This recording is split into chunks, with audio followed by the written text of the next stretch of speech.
Just waiting for some people to show up.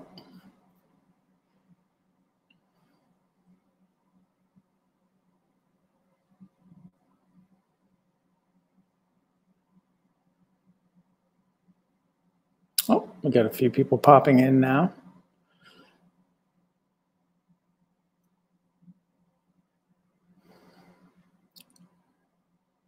Hello. Yes, I'm filling in again for Julie. Sadly, I know you all wanted to come and see Julie, but she's still taking a break. But anyway, we got some fun things to talk about today. Hey, Angela. Hey, Efren. How you doing? We'll keep waiting for a few more people. Today, I'm going to talk about one of my favorite things, which is book coaching, writing coaching. So it should be a lot of fun. I'm sure my passion will come through the screen. So, oh, hey, Bonnie. Got a few more people trickling in, so we'll wait a few minutes. Again, as I was saying before, filling in again this month for Julie on the Book Launchers Live. Today, we are going to talk about working with a writing coach. There's a lot of, I guess, questions about, what does a writing coach do? How does it help? Do I need one? And then not necessarily everyone does need one, but you'll figure out pretty quickly if you're someone who could benefit from that.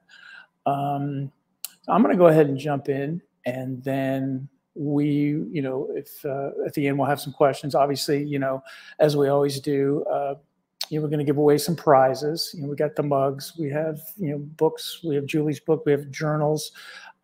Julie's book, what is it? Self-Publishing and Succeed. So anyway, we're going to walk through this idea of what is a writing coach? Could it help you? What are some maybe some tips to get the most out of working with a writing coach? We'll go through some of that, and then we'll give away some fun stuff. So let's go ahead and get on with it, shall we?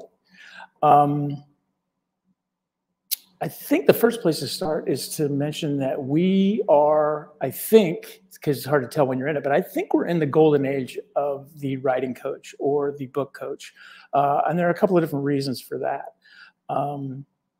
In the past, writing coaches, people ask, are they editors? They're kind of editors. In the past, they were editors. In traditional publishing, the editor would handle a lot of things that a writing coach does now, which really involves sort of nurturing the writer, nurturing the idea for the book. But, with the changing traditional publishing landscape, editors really don't have a lot of time to do that anymore. They don't have the money to do that anymore, to spend the time on that.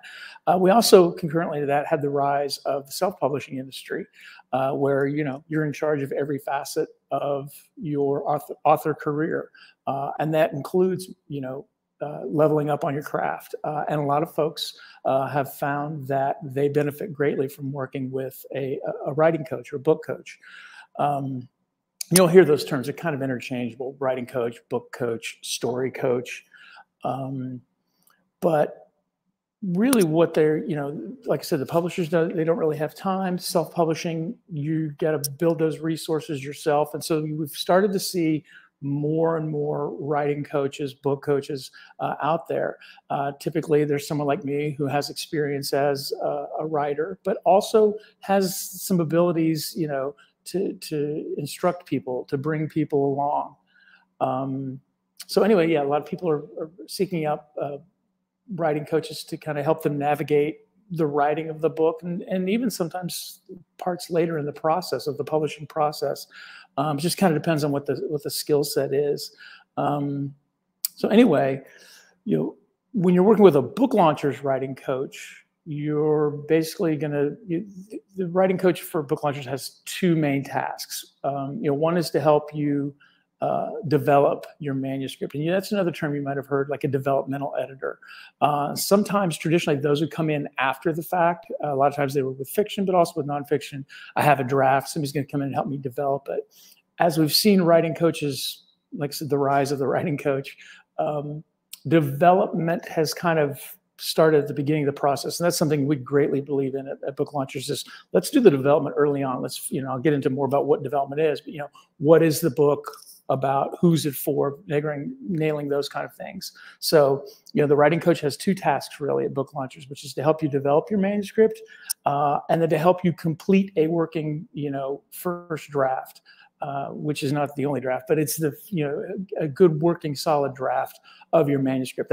That's our primary job at Book Launchers. The writing coaches also, though, we have some other jobs, and we help you with things like, dealing with creative challenges, or time management is a thing. Most of our clients and authors, and most people in general, just they don't make their living from writing; they're doing other things. If you work with Book Launchers, you're using the book to maybe promote your business or to position yourself as a thought leader. So you got other things going on. Plus, people have kids, families, things like that. And life gets in the way. So a lot of what we do is helping people deal with time management, coming up with a writing plan. And then another part of it is just the emotional challenges. A writing coach will help you deal with the imposter syndrome, the little voice in your head that says, oh, who do you think you are to write this book? Or the little procrastination voice. Deal with those sorts of things. So some of it's very tangible and practical, and some of it's in some ways I'm kind of a therapist. I kind of have to figure out what buttons I can push to get people to do the things that they want to do, but sometimes we're just our own worst enemies when we get in our way. So writing coach can help with that as well. And the best piece of advice I have for anybody who's working with a writing coach involves having an open mind. Just if you really want to get the most out of that relationship, just listen to what they say. I'm going to turn my notes here. But be receptive to their advice. Do your best to put it into practice. You don't hire a plumber and then tell the plumber how to do their job. You basically just tell them what you want the end result to be, and then the plumber gets you to that end result. Writing coach, kind of the same way. Maybe not as skilled as a plumber, but same sort of thing. It's like try the suggestions that a writing coach has first. If you try something that your writing coach suggests and it doesn't work for you, that's great. Tell them. You can rule that out. Writing coaches know that there's no one way to write a book, and that's really good news. I have a quote that I always, when I start working with somebody, every book's different, and I always say, the quote is, "I don't know where we're going, but I know how to get there." And that's a quote from an old, from a hunting guide from several years ago, but it's really true. When I read it, I was like, that's so perfect, because how you get to where you're getting, there's a million different ways, which, like I said, is really good news for you as a writer and as a writing coach, because we can come up with different ways to get you there. There are, however, a few necessary steps that you do have to do. If you skip these, it's going to be a miserable process, and you may not finish your book, or if you finish your book, you may not be able to market your book very well because of some mistakes you made early on. Again, this is the development process. And at Book Launchers, again, this is kind of where everything starts, both the book itself and the marketing. And this is what we call, again, the development of your manuscript. Just kind of take a look here. I mean, if you go through these steps, one thing you're going to do is going to make the writing less frustrating, might even make it enjoyable. But again, it's also going to help you figure out, when you get to marketing your book, who you're talking to, how to find those people. So the first step, you and your writing coach going to work on is sort of identifying who your audience is. And I always like to couch that in terms of like, who's your model reader? I think it helps to think about one person versus a group of people. And a lot of people, like, what's the model reader? What's my ideal reader? It's exactly who should read your book. You got to define those terms.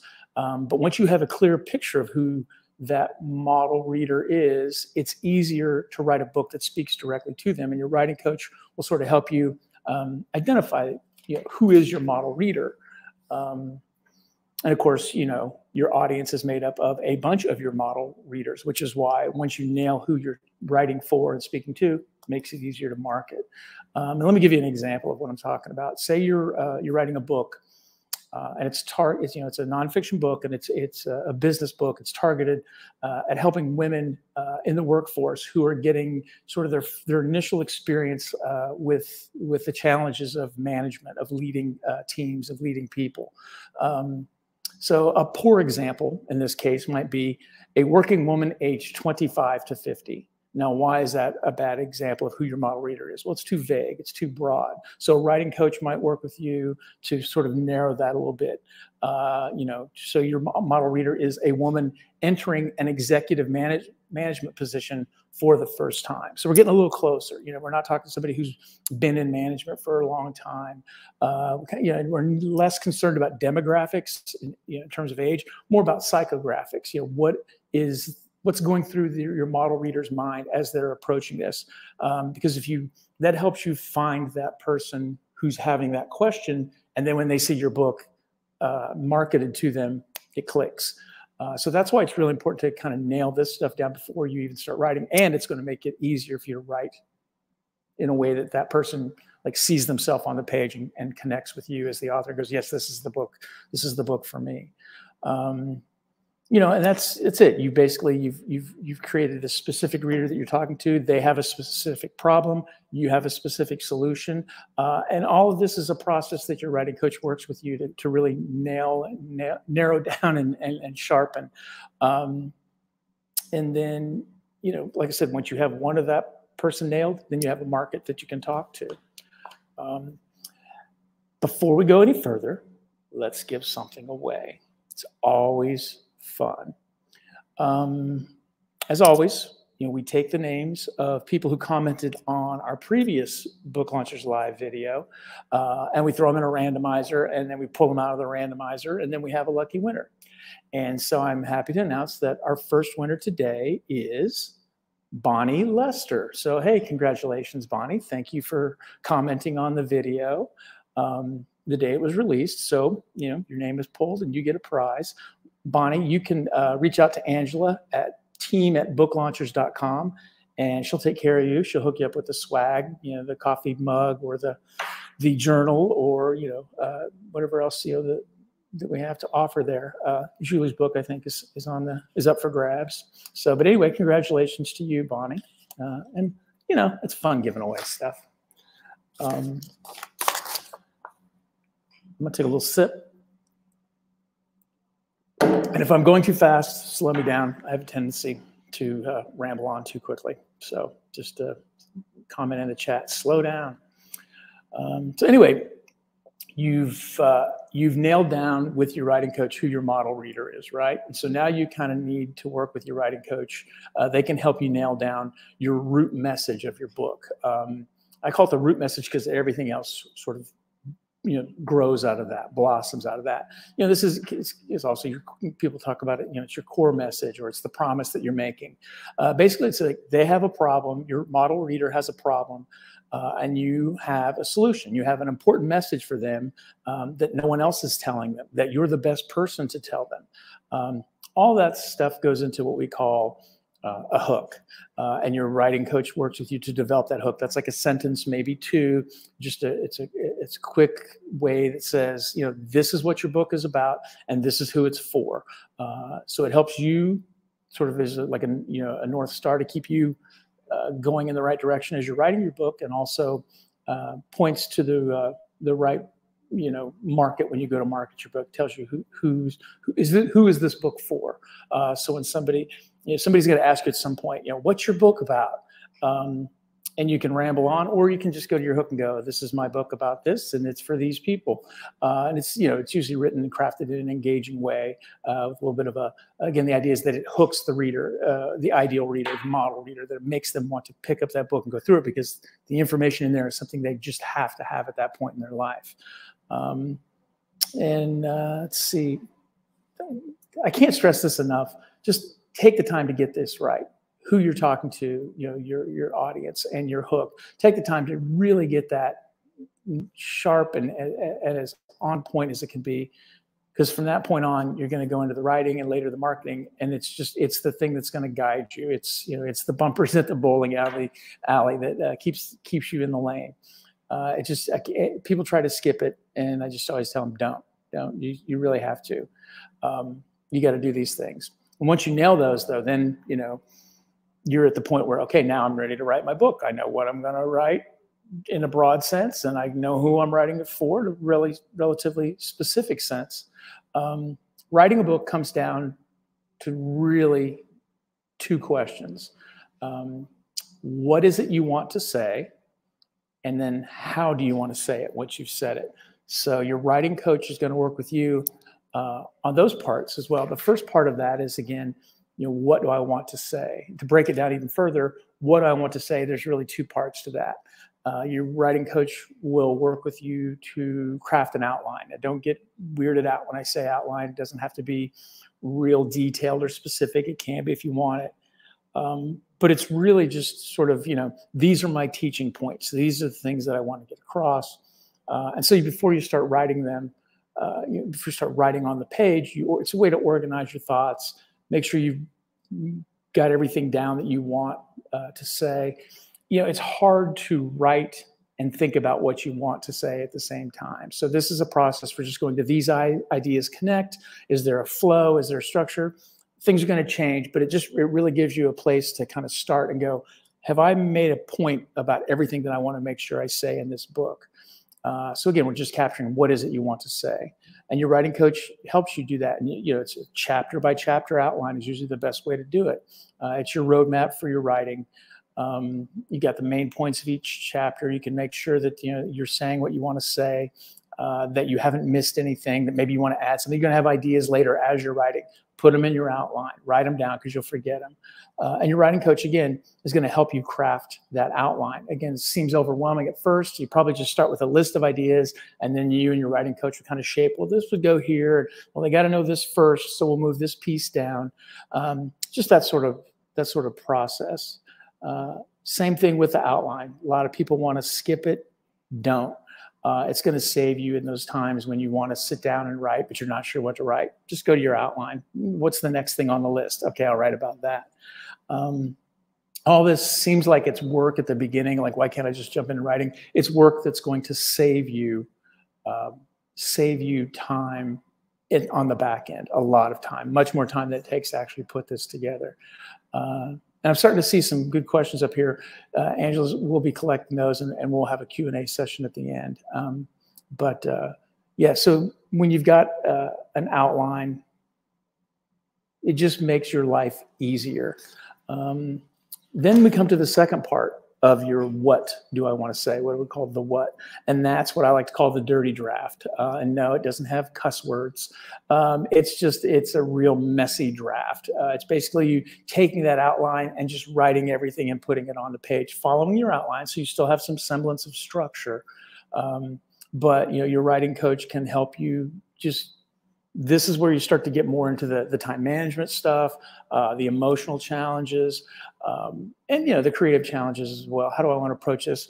The big thing that the writing coach is going to do at this point is going to help you keep from being self-critical. The last thing you want to be in this phase is self-critical. This is a creative phase. This is the brain can't switch between constructively criticizing itself and just opening and letting things flow and come out.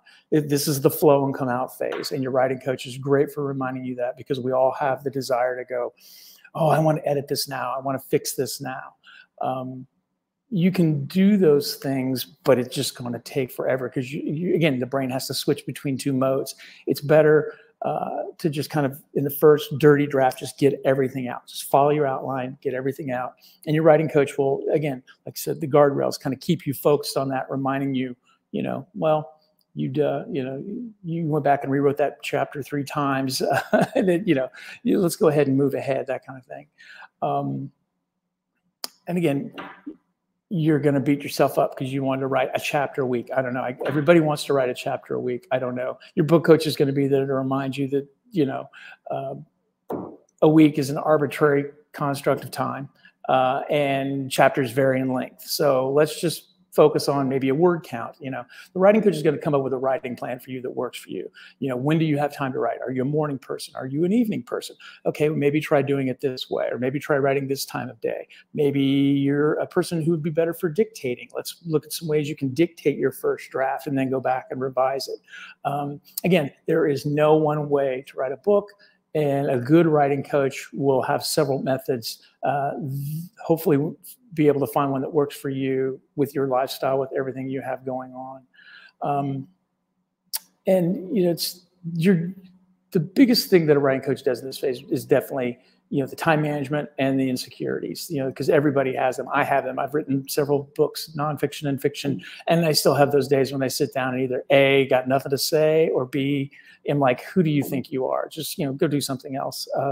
You just learn, it's just the voice that we have in our heads, and you just have to learn to shut it up. And your writing coach can help you do that. It can remind you that, you're bringing something to the table. You have something to say. And most importantly, there are people out there who need to hear what you need to say, because it's going to help them. It's going to make their lives better. And that's why, ultimately you're writing the book, not for yourself, not for your business, not for your reputation.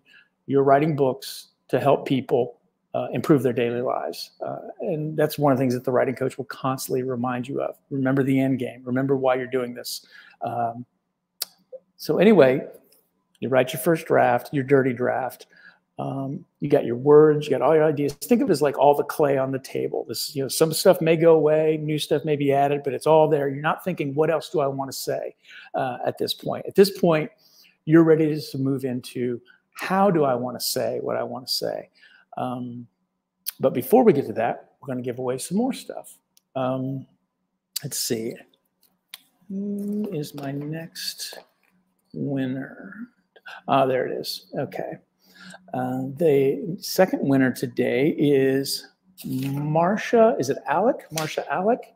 Marsha, again, also commented on the video the day it was released, and her name was spat out of the randomizer. And Marsha, you can contact Angela at team@booklaunchers.com, and she'll take care of you. And let's see here.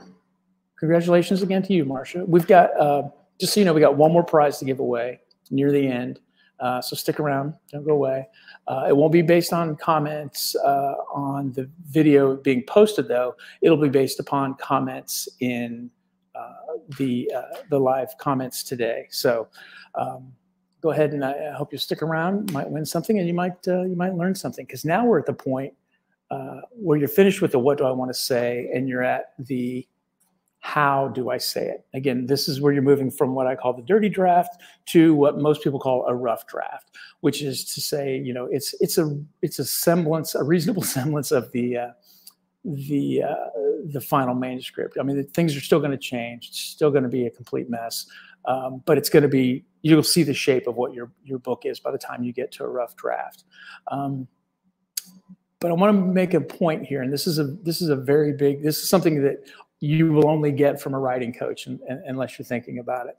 But when you get to the end of your dirty draft, please take a moment and celebrate that. Most people don't even get to that point of just the end of the first horrible, dirty version of what it is I want to say.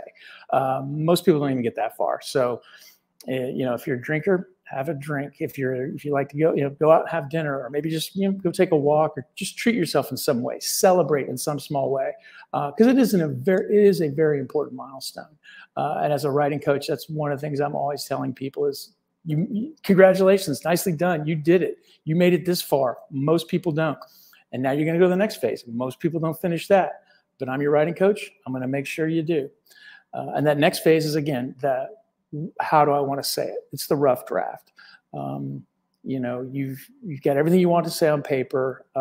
Your manuscript, it's an unruly, glorious mess, but you're going to fix it. You get everything that you want to say. Let's see. I just lost my place here. Oh yeah. So early, when you're doing your dirty draft, I told you I didn't want you to be too critical. I want you to be creative. Well, now is the point where you can be more self-critical, but it has to be constructive. It has to be geared toward making your manuscript better. And there can be a lot of doubt that enters that. A lot of like, is this better? I don't know. And it's way too early to show it to somebody else unless that person is a professional. And that's, again, where a writing coach comes in. You can show it to your spouse, you can show it to a friend, but they're probably not qualified to give you the kind of feedback that you need. And they may, even if they could, they may not want to, because the things they have to say might be hard to hear, and they would rather maintain a good relationship with you than tell you this part of the book is really boring. But a writing coach can go, I see what you're trying to do here. I don't think you accomplished it. Here's some suggestions. You know, if this seems boring, if this is a little dry here, here's some ideas that you can punch that up so that you get your point across. That's one of the, in this part of the process, that's where a writing coach can be a huge help, because you are at this point kind of going, is this, I don't know what this is this good? Again, I don't know what it's going to be either, but I know how to get there. And this is part of the process of going through it and fixing those things and taking that thing that was what you want to say and turning it into how you want to say it. How you want to say it is an interesting aspect, because part of it is we think of as your voice. What do you sound like?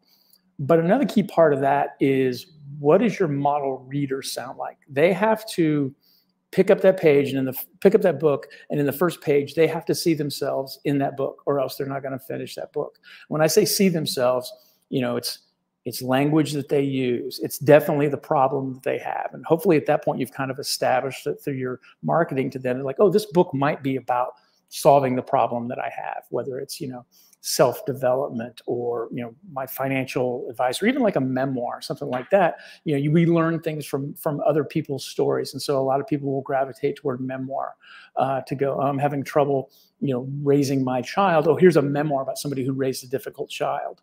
I can learn something from this. So yeah, that's one of the key points with this part of it phase. Oh, I've lost my place again. Hold on a second. Yeah, is the critical brain part, where this is where you start to say, how do I want to say it? And not just what do I want to sound like, but how do I say it in such a way that my model reader responds to it? And so your writing coach can help with that. I see this a lot with financial books, where there's a lot of financial jargon, and jargon is great in the sense that it tells the reader you are experienced in that industry, you know what you're talking about. But remember, your reader is not. And so it's little things like when you use a certain jargony phrase, pausing right there to then explain briefly what that means in plain language that your reader might use. You start doing that, like you've got them hooked with the idea, you got them hooked with the way you're speaking to them, because again, it feels like you are speaking directly to them. And every book is really just a dialogue in the reader's head. Which is why I always say kind of focus on the singular reader, not the audience reader, because that process is going to be just you talking to them in their head. So anyway, yeah, so that's kind of, you know, you're working with your writing coach to figure out, does every story I tell, is it giving, does it hook the reader? Does it give the points, you know, is it getting across the points that I'm wanting to get across? Is there something that we need to add that they can then take and so they can apply those, you know, to their, my reader can apply that in their own life? So, you know, a lot of moving parts here, and the writing coach kind of helps you go, you know, we're going to go through once and we're going to look at language. We're going to go through once and look and see if there are steps that we need to add, or, you know, graphics that we need to add, simple graphics that help explain a concept or an example or an anecdote or a story. You know, the difference between an anecdote and a story and an example, you know, what are those things? Basically, they have to do with, you know, sort of length and how quickly you get in and out of them, and how thoroughly they illustrate the point. So the writing coach can kind of help you figure out, like, oh, you need a story here. No, you just need a little anecdote here, just a little something to help kind of illustrate this point. And yeah, again, writing coach is not an editor, but they will make suggestions. They will, sometimes they'll like give you examples of their own. Like if I were to tell you, oh, you should have a story about this, and you're like, well, I don't have a story like that, I might write one up for you, or just give you one verbally and go like something like this that you can pull from your own life or your own experience. It's just, it helps to, again, to have somebody there to kind of, when you're facing that sort of, oh, I don't know which way to go, kind of point in this direction. Let's go down there and see if there's something down there that gets us where we want to be. And eventually, you know, you're going to get to the end of that draft, which is your, you know, your rough draft, your working rough draft. It's still kind of a mess. There's still a lot of work to be done. It's going to go to, you know, in book launchers anyway, it's going to go to what's called a content edit. So the content edit is done by another writing coach or ghostwriter at book launchers who knows nothing about your project. What we're looking for is someone with fresh eyes to look at your manuscript and go, This doesn't make sense to me, or I don't know that I believe that. I think you need to cite your source for that.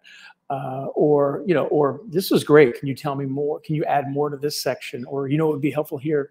At this point, you and your writing coach have spent so much time with the material, you're going to have blind spots, both of you. And that's why we do a content edit to somebody who is qualified to give constructive feedback. Again, it's not your mom who's wanting to know why you wrote about your neighbor and said those things. It's somebody who says, I think what you're trying to do with this story, you accomplished that, or you didn't, and here's something that may help you get your point across. So yeah, and then it'll come back from the content edit, and your writing coach will help you kind of evaluate the suggestions and the comments and figure out, like, okay, well, how do I use this? How do I revise my manuscript based on this feedback? Is this something, do I just take it and plug it in, or is it something I need to think about? One of the things I always stress, and writing coaches are great about this, is you'll get feedback that says, and you get feedback and you're like, I don't like that at all. The whole point of the content editing phase is to make your book stronger, and you do that by breaking it, which is to say, I didn't understand this section, or this was slow, this part needs more clarity. And sometimes it's a question of not necessarily taking the suggestion or the comment, but figuring out what's behind that suggestion or comment. And a writing coach can really help you nail down what exactly is the issue. Because a lot of times it's not what, again, something's about, it's how it's about it. So you said the thing you want to say, and you think you said it the way you want to say it, how you want to say it. But maybe for some reason, there's something in there that, obviously there is, that made the content editor go, oh, I don't like that. There's something about that I don't like. It's your job to figure out, is it the what or the how? And a writing coach can help you determine, like, not just, oh, it's the how, but then, like, here are some suggestions for how you might revise this so that people aren't thinking about anything other than what your message is, what you want them to think out of it. I hope that makes sense. I kind of went down a path there. But anyway, so you get to the end of that. And at that point, you're kind of done, at least with book launchers, with a writing coach. You're going to go into, some more editorial rounds like copy editing. And then you'll go into production mode. You'll have that team there to support you. You'll go into the marketing mode. You have the great marketing team to support you. So you really don't need a writing coach at that point. But the idea is that you have to get to that point before any of the other real fun stuff happens. I always explain it as, the writing part that I do is like the pregnancy. It's the gestation of the book. And then you are all about the pregnancy while you're pregnant. But then once the baby is born, you don't even think about the pregnancy. It's about the path and the life of that child. It's the same way with your book. Your book's going to go out there into the world at some point, and you're going to say, you're going to forget all about how tough it was writing it, and you're going to be focused on the marketing and getting the word out and helping people. And just like with the kid, after about 2 years, you're going to go, hey, I think I want to write another one. Kids and books, I don't know what it is, but after about 2-3 years, you're like, I don't remember any of the horrible parts. Let's do that again. It's true. It's weird, but it's true. So anyway, that's kind of, that's kind of what it's like working with a writing coach, whether it's a book launcher's writing coach or someone else. They really do. They help you just sort of throughout the whole process, figuring out what the book is and who it's for.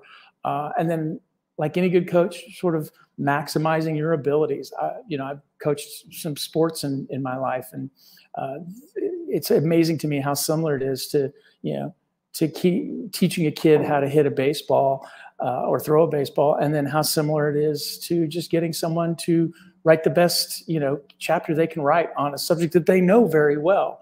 And sometimes it's just about helping them get out of their own way. Sometimes it's about me getting out of their way once I set them on the right course. But it's one of the most rewarding things I've ever done, because it's helping people tell their stories. Just like, you writing your book is going to help other people solve whatever problem it is that you're solving for them. It's incredibly rewarding. And, if you do the work, like I said at the beginning, figure out who you're talking to, and then you get to the marketing part, and that part goes even easier, because you know exactly who you're talking to, and you know where to find the marketing team knows where to find them and how to speak to them, and then hopefully you get a bunch of people that you get to help. So anyway, that's kind of what it's like working with a writing coach. Why I would encourage people to do it. There may be some people who don't need one, but I've yet to work with anybody who didn't find value in working with not just me, but with a writing coach. Because sometimes I'm not a good fit for somebody, and I totally get that. But everybody, you know, everybody can use a little help. Everybody can use another set of eyes. So I just, you know, it's like I said, we're in the golden age of writing coaches, and it's come up because of different ideas. But I'm thankful that it's something that I get to do, and I think as writers, it's something that hopefully I think you all would benefit from. So that's kind of that. If we want to start going through some of the questions, we'll do that, and then after the questions, I can give away today's final prize.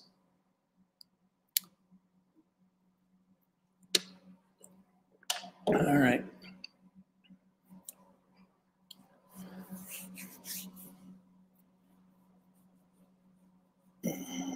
Okay, Angela says we have questions. Good.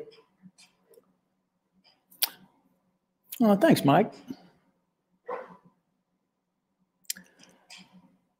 Okay, I've written several books and none of them sell. Why? There's a million reasons. This is from Dr. Mark Zuppo. There are a lot of different reasons why a book might not sell. You know, everything from the core idea to the, you know, are you speaking to the model reader? Are you speaking to them in the right way? It could be your, you know, your sales page on Amazon or other booksellers. But you know, like I said, there are a lot of moving parts to that. It could be your cover. Who knows? But if you, like I said, kind of work to figure out exactly who you're talking to and speak to them, you know, in a way that they understand, that solves their problem, whatever that may be, you will usually eventually find your audience. It's just a lot easier if you nail that down earlier and have clarity on that. But again, yeah, there's, you know, I know the feeling too when books don't sell. That's not fun. But yeah, there's a lot of different reasons to that. Bye, Kathy. Let's see. Any other questions? If someone were to have applied to, Caitlin Duncan wants to know, should she, if she hasn't heard back after applying at Book Launchers, should she move on or follow up? You know, following up's never a bad idea. We're always looking for talented people. So let's see. What are the dangers of writing a little bit in a nonlinear mode? That's a good question. That is from Jupiter Video Vision 99. What are the dangers of writing in a nonlinear mode?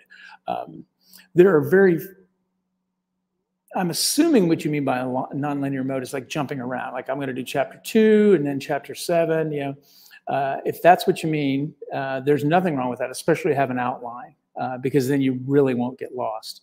And I encourage people, like they're like, you know, you do not have to write chapter 1, chapter 2, chapter 3, especially if you have an outline where you've laid out your teaching points. And so even though there's a real key piece of information they need to know in chapter 3, you can go ahead and write chapter 7 because you know you're going to eventually go back and explain that key piece of information.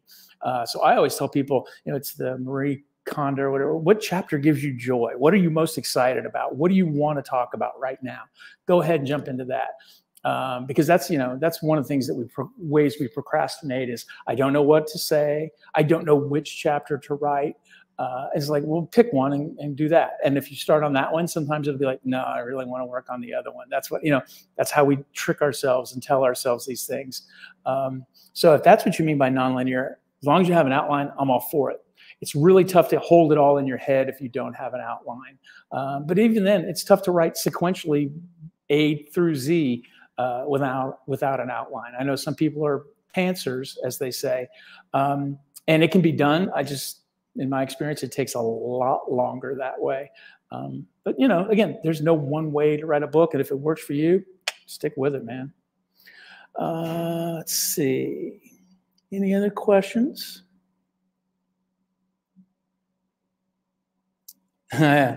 from Efren, whom I've worked with. I have so much trouble not self-editing, which definitely slows me down. I think I reread to get back into a zone for flow. Ideas to tame our inner self-editor. Excellent question. Thank you, Efren. I think obviously it takes a certain amount of self-discipline. And I'm as guilty of it as anybody. I want to go back and I want to clean it up. It's okay to give it, like, I'm going to go back one time and then I'm going to be done with it. It's when you find, or I'm going to go back and look at that chapter for 10 minutes or 15 minutes. It's really just about setting those limitations and sticking to it. If you can avoid it altogether, I highly encourage it. Just like keep going, keep going. Again, this is in sort of either the drafting phase or even in the revision phase, but like you're breaking your revisions down into different topics or different ideas. Like I'm revising this just for stories. So I'm going to go through the whole book just looking at my stories. I'm not looking at grammar, or I'm revising for spelling. I'm going to go through and look for spelling. Same sort of thing. Like you're going through and look for spelling and you're like, oh, that's story though. I need to clean up that story. Stay on task, make a note to yourself that you'll go back and clean up that story, but stay on point, stay focused on the task at hand so you get through it. Because otherwise then you go off on cleaning up that story and then you kind of forget about what was I doing? Oh, I was doing grammar. It takes a certain amount of self-discipline and we all fail, know that. We all get sucked in, or even worse, we get sucked into something else. Like, oh, I was looking up this information that I needed for my book, and then it turned into something else. I spent my time on YouTube looking at these videos of this guy from Book Launcher talking instead of working on my manuscript. Oh, good. You're doing some fiction. Nicely done, Efren. I hope that helps, by the way, in terms of just, how to keep yourself on point and not revise. We all do it. Just know that we're all guilty of it. We try not to. Should you limit the amount of people you share the draft with so you don't get too much feedback? Absolutely. And it's not just the amount of people, it's when you share it with people and it's who you share it with and what you're expecting out of them. That's a whole other thing that, I work with people on is, how to take feedback, how to sift through what's, the criticism and what's constructive and what says more about the person who's giving it than it does about you or your manuscript. The example, again, I kind of touched on earlier that I always give is if you're writing a memoir and you give it to your mother and your memoir has some not nice things to say about a neighbor, your mother's going to be like, I have to live next door to them. Why did you say that about the neighbor? Not really that helpful. But when somebody gives you constructive criticism, like that part of that chapter was really boring, like that may hurt to hear, but that's gold. Because then like that's a weak spot. I got to fix that. Early on in the process, you shouldn't really show it to anybody. You really shouldn't show your manuscript, at least if you're working with book launchers, you shouldn't show it to anybody until after you've had a content edit. And even then, you should, kind of know who you're showing it to and why. Like, for instance, I mentioned I worked with Efren. And Efren had some things that he wanted validated, just to kind of double check his own work by, people who, like, I wasn't going to be able to do it. These are people who are very, they're leaders in very specific fields. And it wasn't math, but it's essentially double checking his math. And that was fine. But it also, he knew what he was looking for from those people. So if the person he was looking for to say, yeah, that's the process that we used at that time, and that person came back and said, that story doesn't make any sense, he would discount that.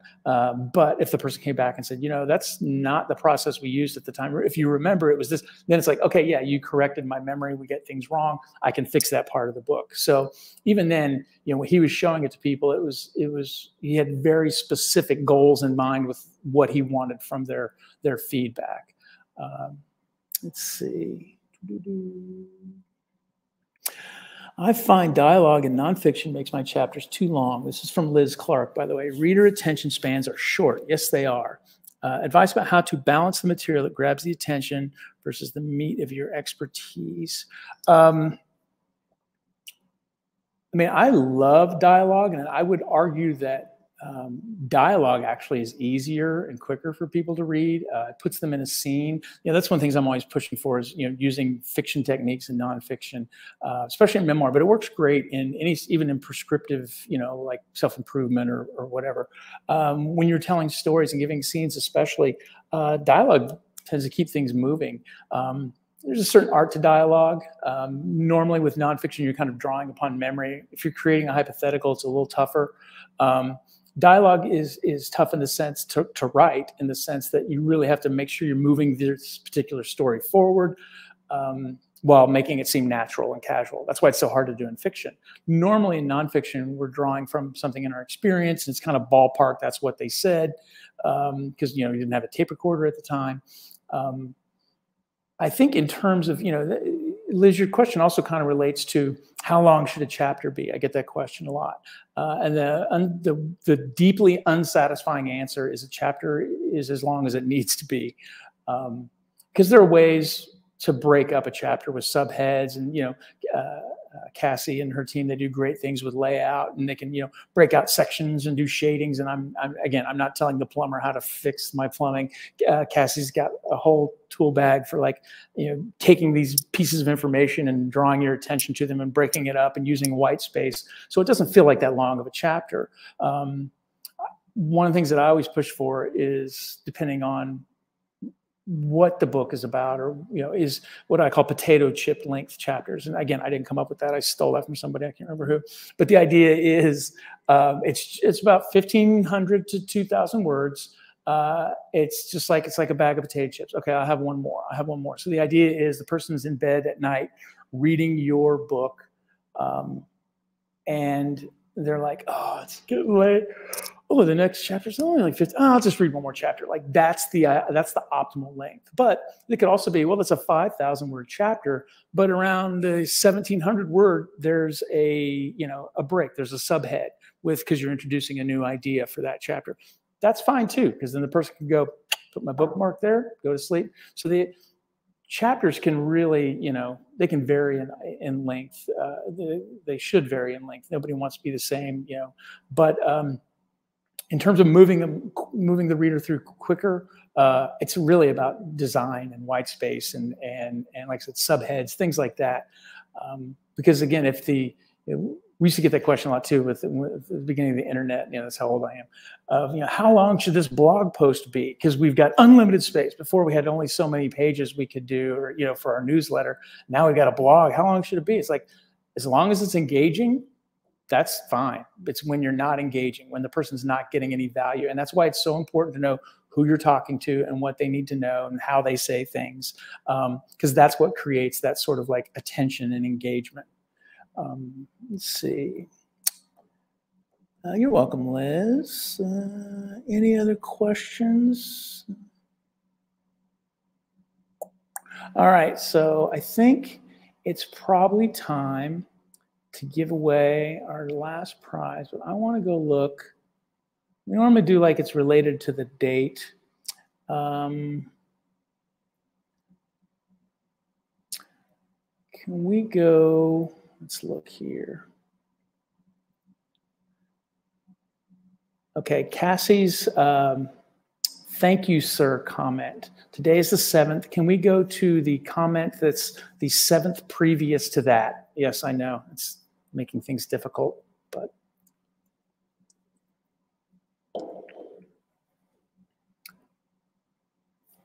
see if we have a winner on that.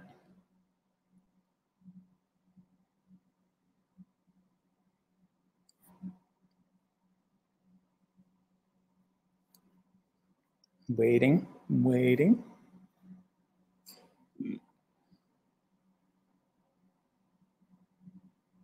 Also, if there are any other questions, feel free to just drop them in the comments there. Mike thinks it's Caitlin.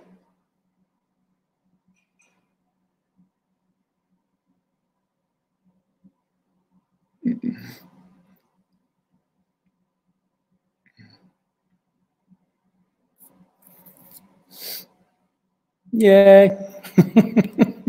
All right, well, congratulations again. Reach out to Angela at, was it Teams at booklaunchers.com. Yeah, team singular at booklaunchers.com, and she'll help you out. Just a few other things I want to mention. We're doing another deep dive on Saturday, February 18th. It'll be at 1 p.m. Eastern, 10 a.m. Pacific. Again, that's a deep dive. The topic is still to be determined. So we'll let you know once that's hammered out. Also want to mention, if you're interested, you can still join our next live Self-Publish and Succeed class. It's going to start on February 27th. Again, that's live training, group support. It's a great way to finish your book or start your book and make sure, again, like we talked about, positioning it for success from a marketing standpoint.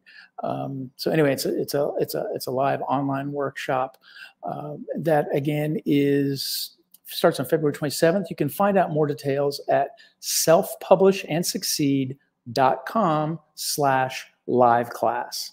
Again, that's selfpublishandsucceed.com/live class. There you can learn more about the live Self-Publish and Succeed class. Oh, thank you. Thanks everyone for showing up. I appreciate it. I hope there was something of value that you got out of this. And if you have any other questions, let me know. I'll be around, or you can always reach out. Yeah, Angela's just put the link in the comments for the Self-Publish and Succeed. So anyway, unless there are no more questions, I'll go ahead and sign off. Again, I appreciate everyone coming, and you have a great day, and I hope all is well in your world. Thank you. Bye.